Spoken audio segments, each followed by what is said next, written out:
In a quiet town in Ohio, life for 12-year-old Emily had changed forever after a tragic accident. Once full of energy, she now sat in a wheelchair, her legs paralyzed from the waist down. Doctors had tried every possible treatment, but their conclusion remained the same. Emily would never walk again. Her mother, Sarah, was heartbroken, but tried to stay strong for her daughter. She worked 2 exhausting jobs, barely keeping up with medical bills. Yet no matter how hard she tried, she couldn't give Emily what she wanted most, the chance to stand, to walk, to feel free again.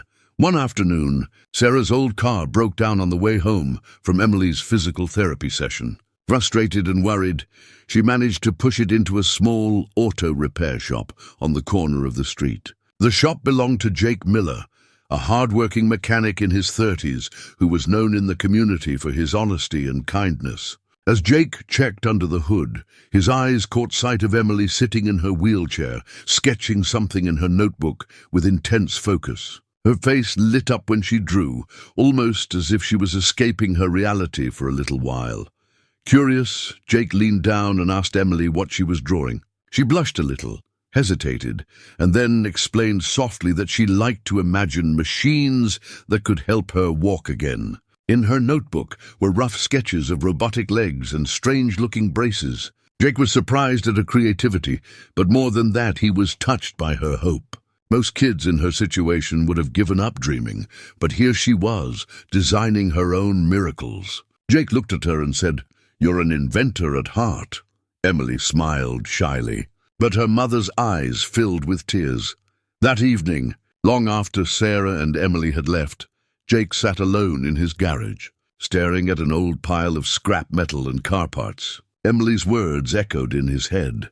"I dream of walking again." He had always loved building things, repairing what was broken, and experimenting with machines. The thought struck him, maybe he could build something for her. Maybe he could take her dreams and turn them into reality. The idea seemed impossible, even ridiculous. He was just a mechanic, not a scientist. But as he thought about her hopeful face, he felt something stir inside him. Jake couldn't sleep that night. Instead, he pulled out his tools, cleared a corner of his workshop, and began sketching designs of his own. He studied Emily's drawings carefully, imagining how gears and metal braces could move like human legs. His hands trembled as he worked, not from fear but from determination. He didn't know how long it would take or if it would even work, but he knew he had to try. For the first time in years, Jake felt like he was working on something greater than himself, something that could change a child's life forever.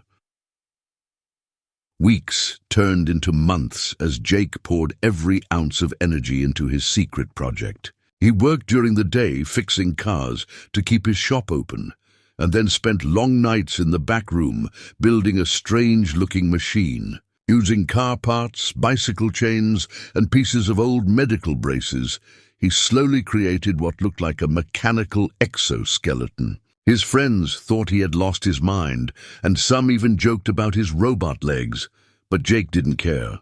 Each bolt, each weld, each adjustment brought him closer to giving Emily something doctors said was impossible. Finally, the day arrived when Jake felt ready to show Sarah and Emily what he had been building. Nervous but hopeful, he invited them to his garage.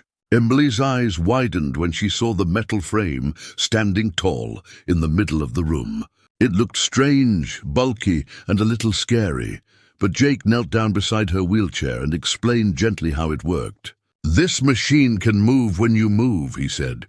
"It's not perfect, but I believe it might help you take a step." Sarah held her daughter's hand, unsure but hopeful.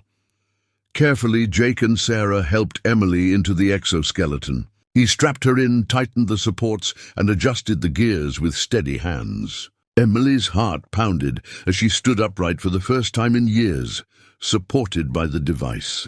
She was scared, but Jake gave her a reassuring smile. "Just try," he whispered. Slowly, Emily shifted her weight and the machine responded. To everyone's amazement, one small step followed another. Emily gasped, then burst into laughter, her voice echoing with joy.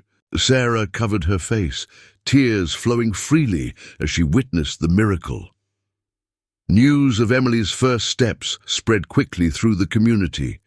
Neighbors, teachers, and even local reporters came to see the young girl walking with the help of the invention. Doctors who had once said never were stunned.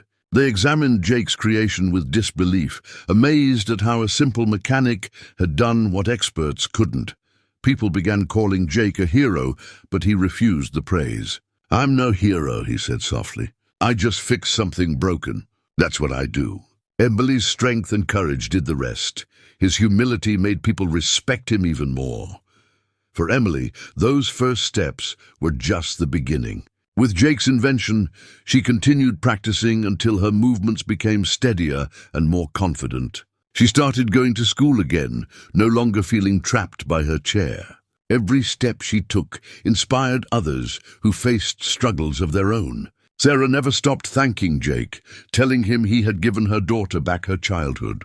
And Jake, who once believed he was just an ordinary man, discovered that sometimes extraordinary miracles happen when someone dares to try the impossible. The bond they shared would never be forgotten.